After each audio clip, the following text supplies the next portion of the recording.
guys, and welcome to Book 101 Review. Book 101 is all about the books that I read for the last 40 years. And today I have my special guest. He's a blogger, cancer survivor, former IT guy, of course, a fellow podcaster, and an author too. No other than Mr. Joseph Lenard. Yeah, I do have to say it's Joseph M. Leonard. It looks French. It's not Lenard. It's Leonard without an O, but there is a Joseph Lenard out of South Carolina. So I have to put my middle initial in, Joseph M. Leonard, to make sure that distinction is made. So do we have video? Yes, we are on video right now, Mr. Joseph. Okay. Well, let me explain to the people as a former IT guy, Riverside, for whatever reason, unlike any of the other video platforms that allow me to project a nice image on the green screen, won't let me do that here. So you're looking at the ugly green screen, which is better than looking at the ugly couch, though. So that's why that's happening. Hardly goes. But anyway, thank you so much for sharing your knowledge and wisdom to the world, Mr. Joseph M. Leonard. Thank you, thank you, Yeah, thank you. yeah, little behind the scenes there for people. Yes, so today let's talk about how to write a book and get it published. Hints, tips, and techniques. Okay, tell us about this. Yes, I'm holding up for the benefit of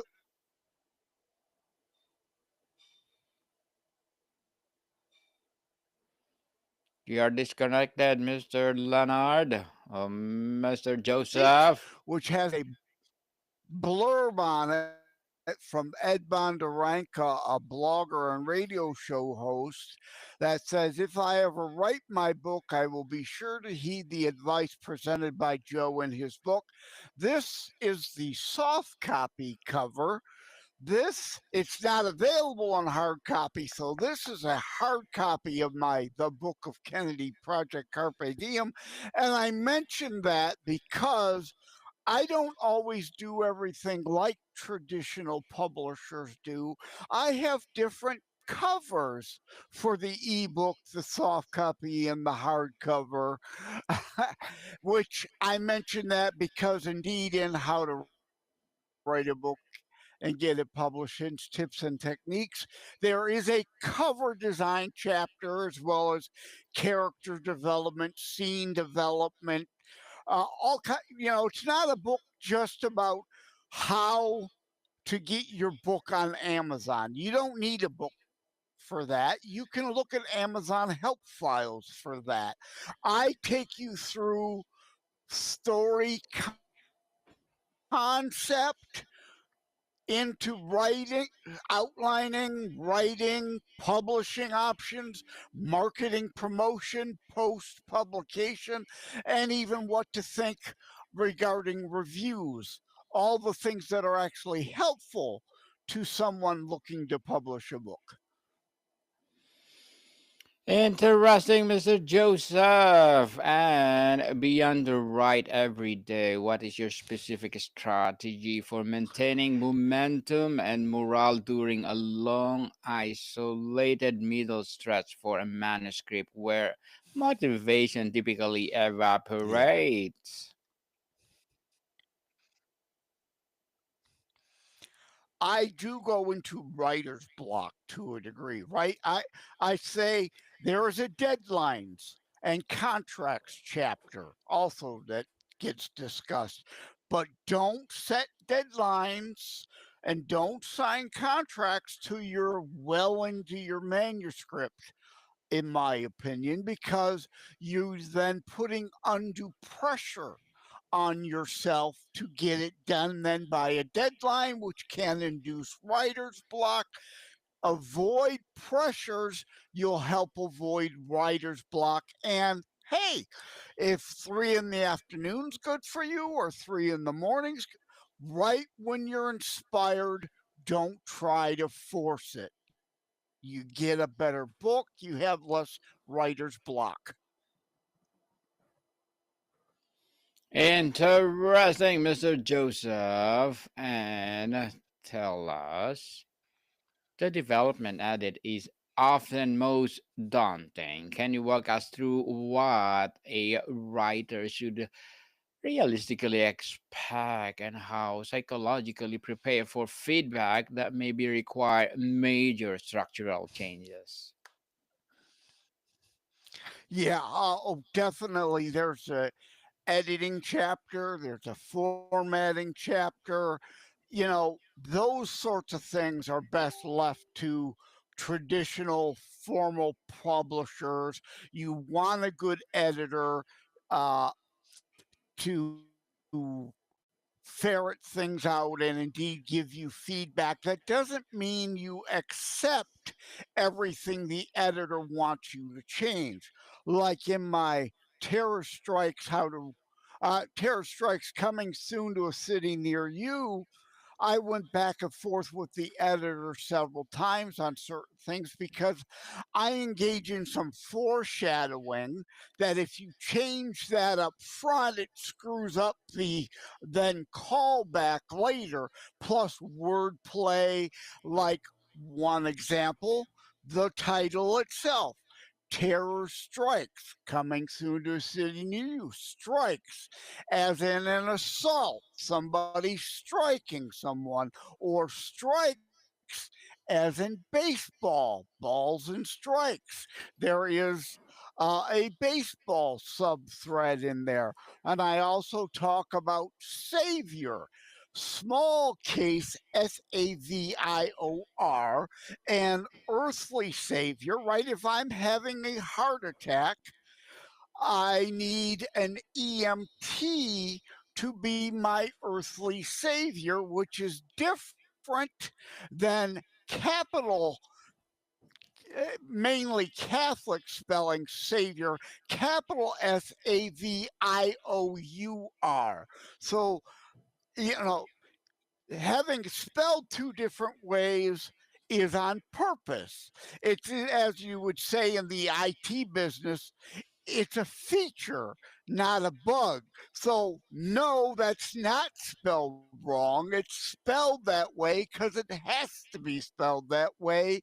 It's making a point. Making a point. Yes, indeed. And what are the three essential elements of a query letter that make an agent stop scrolling and think, I need to see this? And this is the most common fatal flaw you see in queries. Well, it depends on your publishing options, which I go into in the book, right?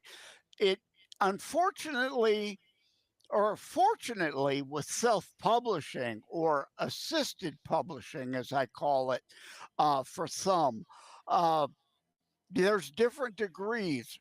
Gone are the days where you have to send a letter to all the publishers with a sample of your book, begging and pleading them to publish it.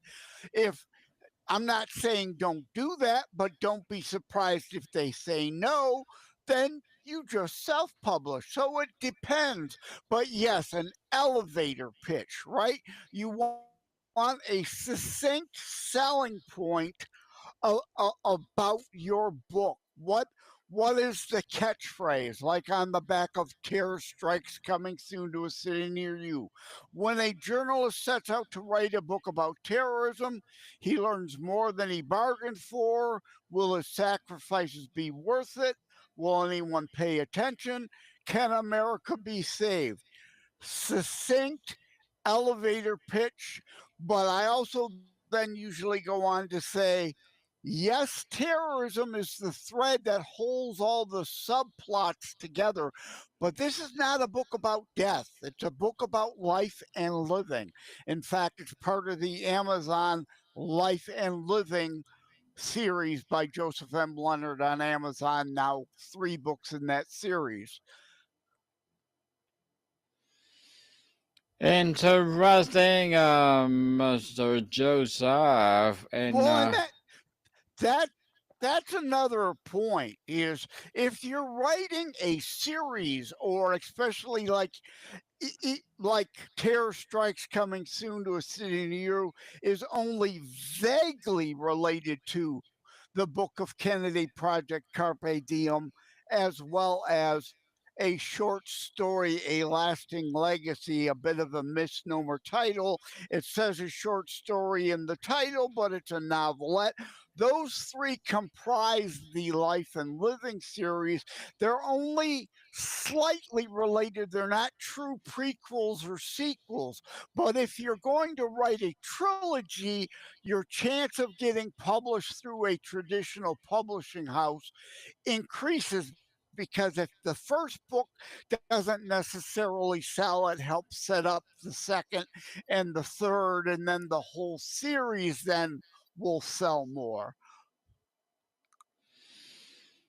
in today's market, Mr. Joseph, how much does an author's platform truly weigh against the quality of the manuscript itself when an agent or publisher is making a decision? I'm sorry, could you repeat that? Yes. In today's market, how much does an author's platforms truly weigh against the quality of the manuscript itself when an agent or publisher is making a decision? Just like the social media, newsletter, or audience. Because most of the publisher, okay, you need to have a 1 million followers. Well, they would certainly prefer that. Yes. In marketing and promotion, in how to write a book and get it published, and tips and techniques, I do talk about that. Obviously, they want you as the author have to be your best advocate, right? You're the best person to sell it because you're the one who actually knows it, the material the best, and can talk about it the easiest and the best, as opposed to a slick marketing campaign from an actual publisher. You do need social media platforms. Like I myself, I used to be on Twitter with 250,000 followers. That account's locked, but I'm on 15 plus overall social media platforms. I don't believe in belonging to just one. And most social media platforms have a free option. And obviously, you don't want to turn down the option and opportunity to promote you and your books for free. And yes, they'll want to see that you're prepared and able to market yourself and your book. Because if they see you're not ready, willing, able to market yourself, then they don't believe you believe in yourself enough. Why would they take that chance on you? They can pass. There's so many thousands of new books every month flood the market. There are so many new authors, new books to help try to sell. They want to back someone, obviously, who they know will help market the book and increase the chances of sales, which of course helps their bottom line. Is the choice between traditional and self publishing ultimately more about a writer's personality, a business appetite, or a career goals than it's about the book's genre or quality, Mr. Joseph?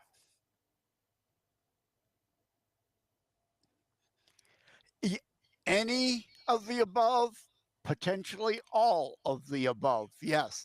Uh, that's why I have the what are your realistic publishing options chapter there. Everybody's story, pun intended, is different, right? I am not you. I like to joke, right? I said Joseph M. Leonard. It looks French. It's not Lenard. It's Leonard without an O. I like to joke about me, Joseph M. Leonard, and Joseph Lenard out of South Carolina. We are indeed two different people. I am not he is not me, and you won't confuse either of us for Shakespeare. So how I go about things will be different than how he does and how you may. It will entirely depend on what's right for your particular situation, what you will be most comfortable with, what may or may not work for me, may or may not work for you, and vice versa. Mr. Joseph, rejection is a universal experience. What is a healthy professional way to process no from an agent or publisher? And when this pattern of rejection signal a need to pivot versus no need to persist? Yeah, I like to say you need to have somewhat of a thick skin, right? If you're ultra sensitive and you're easily offended and things upset you, move on. Just do something. Don't do this. I want to pivot myself to in the book, the reviews section. As the song says, haters gonna hate. They may not dislike your book, but if they dislike you personally for any reason, they're going to attack you in your book. Haters love to spread their misery. Unfortunately, so expect that. Be prepared for that. Don't take it personally. Just move on. You'll get good reviews. Unfortunately, people who may love your work for whatever reason, don't bother very often to go on the site where they bought your book and actually tell people how much they liked your book. It's unfortunately the way it is. Haters are motivated. People who love you, I hate to say it, might be lazy and just, not and there are places like Bigfoot Reviews or the companion site to Amazon. There is Goodreads. There are places you could put your book and talk about your book to try to encourage people to read it and leave you a review, which is, of course, no guarantee it'll be a positive review. I had a review just the other day about the book of Kennedy, Project Carpe Diem, and it just happened to be a female, irrelevant to the review, but she said, I didn't necessarily like this book when I started reading it, but the more I got into reading it, I fell in love with it, right? She didn't get it at first, but the more she read on, she fell in love with and understood the how and the why it was written in the way it was and needed to be. I joke in the book, if you're looking for Dickens or Shakespeare, reread Dickens and Shakespeare. I write American English, not the King's speech, right? This isn't the Renaissance era. This is the here and now. I write in the here and now for the here and now. Uh, but your style might not be everybody's cup of tea. And again, don't take that personally. But I love that review she gave me because it was very honest and raw. I didn't like it at first, but when I got to the end, I love that. That is a great, honest review, not attacking my style, but talking about the substance of the story. Mr. Joseph, in a traditional publishing model, what is a realistic expectation for what the publisher will do for marketing? And what is that non negotiable essential work that is still falls on the author? Yeah, you as a new author, it's going to depend entirely. There's a site, they're eliminating this service. You won't be able to get it much longer, but there's a, a Boker affiliate. Boker is where you get your ISBN numbers. Everybody needs that for a book to be able to track it and sell it in stores and whatnot. But there's a group called, oh, I'm drawing a blank, but they offer a service called Score It, where your book is run against millions of other books and authors to determine what top three other books and authors are you most like. Well, if like my Terror Strikes Coming Soon to a City Near You book, the top book is a Dean Koontz book. That's a great person to be compared to, not like I tried to copy him or anything. Whereas the Book of Kennedy, written very differently, the top scores are compared to other writers and other books because of the subject matter and whatnot. But if your book isn't attempting to be a copycat of so and so, but indeed happens to be similar content to somebody who sells a lot of books, then the publisher is likely then able to market it in a way successfully like they did that other author that was a success, and your book a better chance at success. So again, everyone's situation will be different because every author is different, every book is different, but get it in writing. They will do what for you? How much promotion, whether in impressions or dollar amounts or whatever, and what kind? Will they do TV ads? Will they do radio ads? Will they do print ads? Will they do blip boards, which I go into in how to write a book and get it published, hints, tips, and techniques, because blip boards now are a new form of digital billboards that you can better control the target audience locations rather than putting up physical outdoor billboards that sit there static for a month. You could be on different locations for the same amount of money as one location. So it all depends, and make sure you get it in writing. And again, how to write a book and get it published, hints, tips, and techniques will tell you about marketing and promotion options like blip boards so you know what you're talking about when you're negotiating a contract for those sorts of things. Mr. Joseph, before we wrap up our discussion for today, I'm inviting you to please do listen to my other podcast, people. My other podcast, because my Abstract Essay is already in fifth season, Abstract Poetry in Oh, second season, you want my Book 101 review in fifth season too, Comedy 101 in third season, and my Food 101 in fifth season as well. Geography 101, Love Letters, and Movie 101 and Music 101 in a fourth Yeah, I season. guess. I'm a baby podcast, Law 101, Mental Health, and Bible versus 101, Science 101, and Sex 101 in its second season. Please listen to them wherever you listen your podcast.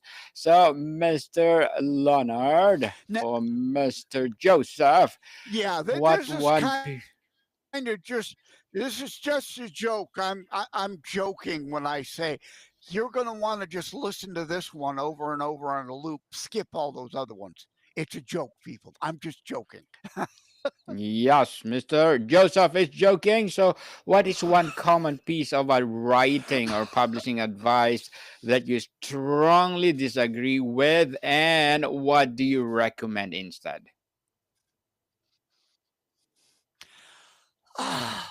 Being formulaic. Some will tell you you have better chances of selling a book if you like movies. Most movies, you go to the movie, act one, act two, act three, there's a callback to act one, and blah, blah, blah, blah, blah, the same boring formula over and over.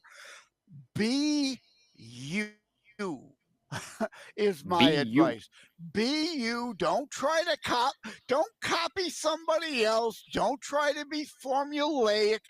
Frankly, you may sell some books to some people that way, but others will be completely turned off by it. Be honest and open with yourself. If you don't really love the book at the end of the day, why should anybody else? Definitely. And Mr. Joseph, thank you so much for sharing your knowledge and wisdom to the world. Yes, thank you, thank you. And can you please invite our listeners to support all your books, your advocacy, or whatever projects that you're doing right now? Yeah, a couple sites. JosephMLeonard.us again. Looks French. It's not. Leonard without an O. Terrorstrikes.info is a site dedicated to my first international book. You're showing my Everybody Wiki page. People can learn more there, obviously. And I'm all over social media as J. Leonard Detroit.